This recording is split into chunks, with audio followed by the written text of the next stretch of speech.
throwing is a huge problem in Valorant. Chances are you've lost games to it. I know I've definitely taken a handful of defeats in large part due to it. We probably all wish throwing wouldn't happen, but unfortunately a more practical question is, what should we do when someone is throwing in our game?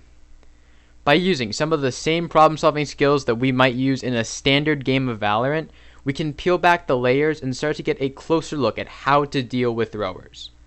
If you're interested in the Discord server, check the description for an update. Basically, the next 10 people to click on the link in the description below will be able to join the server. Additionally, share this video with your friends if you want more people to see this and know how to better counter throwers. If we as a community can collectively counter throwing, we can hopefully see its decline.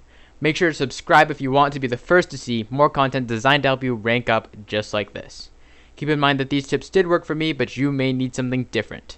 That is up to your own judgment. Hello everyone, my name is Atchax, and this is how to deal with throwers. Let's start by examining what throwers are doing to see if we can find some patterns. Hopefully we can use these patterns to figure out why throwers choose to throw, and perhaps find a solution in it. Throwers hold the spike hostage. They try to body block teammates, they give away locations, they sit and spawn and refuse to play the game. These actions sabotage the team, of course, but there is another, more telling pattern that many underemphasize. These actions are designed to frustrate teammates. What does that tell us about throwers? It tells us what matters to them. Many players would become frustrated from getting eliminated or losing the game. Throwers won't. Many players also make the mistake of thinking that losing the game or sabotaging the team is the thrower's ultimate goal. But what really motivates a thrower has something to do with the emotional state of their teammates. We're going to fit this into the bigger picture in just a bit, but in the meantime, let's examine another pattern that may not be the first that comes to mind. Every thrower that you meet in competitive Valorant chose to play competitive Valorant. I know, that's so obvious that I basically said the same thing twice, but let's focus on the setting for a moment because it has a lot to say. Think about how many games are out there. Out of all of those, the thrower chose to play competitive Valorant. What makes it so special over the hundreds of thousands of other games? Think about a game of Battlefield. In that 64-player chaos, would you even notice if one person was throwing? Even if you did know. In a casual game like that, would you even care? I probably wouldn't. The thrower needs an audience. More specifically, they need an audience that cares about their actions, which would explain why a thrower would choose ranked Valorant over the unrated mode and Valorant over other games. The third set of patterns that we need to examine for everything to start to come together has to do with how a thrower reacts to a player's response to sabotaging. And I'm going to paraphrase here because otherwise this section would be huge. Firstly, when a teammate responds with insults or toxicity, throwers tend to react with laughter or taunting. This clearly indicates they want to tilt their teammates as much as possible. When players react by trying to appease a thrower, they will tend to tease the teammate and act like they will cooperate, but then pull back at the last second. This indicates that they enjoy the feeling of denying someone something they want. When a player responds with a sympathy insult hybrid, throwers will tend to react by trying to aggressively force their teammates to tilt, or by becoming extremely defensive. All of these point towards one motivation, a feeling of power. You may be wondering, power? What power? How does throwing give someone power? If this dynamic isn't important to you, it's very easy to miss it. A thrower wants power over their own teammates. Throwers want to be able to have control over others' emotions. They want to be able to cause anger and frustration, and they want to hold their cooperation, dangle it in front of your nose, and then snatch it away at the last second. Throwers seem to thrive off of a feeling of power, and when someone flips that dynamic on its head, the thrower tends to react by frantically defending their frame of view, or aggressively trying to force it on the player, as we saw in the sympathy insult hybrid. Players who fail to understand a thrower's motivation tend to accidentally bolster their feelings of power. Toxicity feeds a thrower by signaling that they have power over one's emotions. Appeasement feeds the thrower because it makes them feel as if they have something you want, and they thrive off the power to grant or deny your request. We don't want to make the same mistakes because it seems that feeding a thrower's feelings of power tends to increase the intensity of the sabotage. In the moment, it's easy to focus on what we want and think that the thrower holds all the cards. On the contrary, we have all the cards. Most people just play them hastily. Let's take a stab at a solution. If someone does something for a reason, but that reason vanishes, will they still take that action? You might be willing to work for 16 hours on a weekend for double pay. But would you do it for nothing at all? If we want to apply this idea towards the thrower's goal of power through emotional control, we can take away the reward in order to disincentivize sabotaging. A thrower might try to body block in order to frustrate you or make you angry.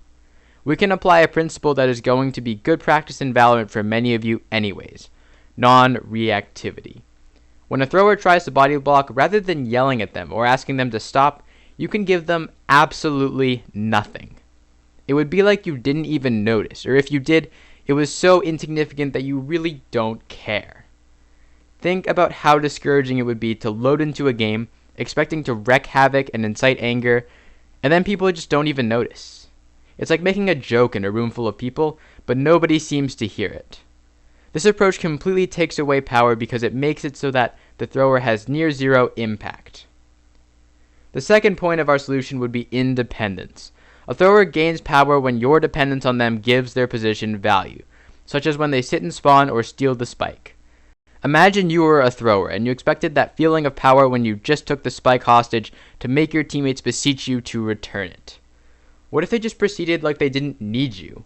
That completely counters the thrower's plan. It takes away their power because they expected you to value that spike. If a thrower takes the spike, try to eliminate all opponents. If the thrower sits and spawn, don't bother asking them to come along, just ignore them. Because the thrower's attack as well as their win and loss conditions take place in the emotional sphere within their own time frame, the counter strategy has to be emotional as well. Being unreactive and independent is similar to scoring a pick or getting site control in Valorant, and discouraging throwing is like winning a round. When you combine these two principles into a policy of unreactive independence, this strategy has a handful of strengths and a few weaknesses that it's good to be aware of. The central strength is that this takes away almost all the power that the thrower has. They are going to become aware very quickly that what they are doing isn't working, because you aren't giving them any reactions, any appeasement, any reward. And this is going to discourage and disincentivize throwing. A weakness is that this doesn't actually stop them from throwing altogether. If that was possible and well known, there probably wouldn't be a need for this video. Rather, this sort of turns down the volume on the throwing in my experience. The thrower tends to kind of trail off and give up eventually as they realize they are completely wasting their time. Another huge strength of this strategy is that it helps you avoid the dependence psych out. Many players fall into the trap of getting completely tilted or discouraged by the thrower and give up. This strategy helps you stay focused, and as you get more experience with it, you might start to automatically work around a thrower the same way you might deal with being flashed or any other in-game obstacle. Definitely don't give up. You can still win with a thrower. I've even won with two before. Even if you can't quite win, leaving with a few more rounds is a desirable outcome. Another potential bump in the road is cohesion. Even if you know the policy of unreactive independence, teammates probably won't. A possible solution for this is making a party with everyone but the thrower, bringing them up to speed quickly, and then keeping comms within the party. An even more concerning bump, though, could be your own ego. A lot of people see approaches like this as a weakness, like you're giving in by not responding to the thrower's actions. I totally see where this is coming from, but you're not avoiding conflict because you're scared, you're doing it because it's strategic. Others might not see that, and sometimes you benefit by being okay with that. Learning to avoid dedicating disproportionately high attention to things that aren't important isn't weak, it's efficient, and a very important part of becoming a better Valorant player. Finally, let's talk about throwers themselves. This whole concept of power is something that I didn't fully grasp until I sat down to make this video. The amount of power and impact is so small, with such a lack of ulterior or comprehensive benefits to the thrower, that I never understood throwing up until that point. While we may be inclined towards anger with throwers, they are probably more deserving of sympathy. We can all relate on some level to feeling powerless, even if we haven't resorted to attempting to frustrate people in a video game. The good news is that people don't have to tear others down in order to boost themselves up. I'm not a psychologist, so obviously if you need professional help, go get that. But in my experience, taking simple actions because you want to can go a long way towards helping you realize the impact that you do have on the world, and even better, you can take actions that benefit you. The most basic example of this is making your bed every morning because you want to and because you have the power to. Don't eat 5 fruits and vegetables every day because someone told you that you should. Do it because you want to. Don't work out because you're afraid of others judging your fitness, but do it because you want to be healthy. Actions like these will help you realize the power that you do have over your own life without hurting others. I hope you enjoyed this video. Good luck against throwers. Don't forget to subscribe, and I'll see you next time.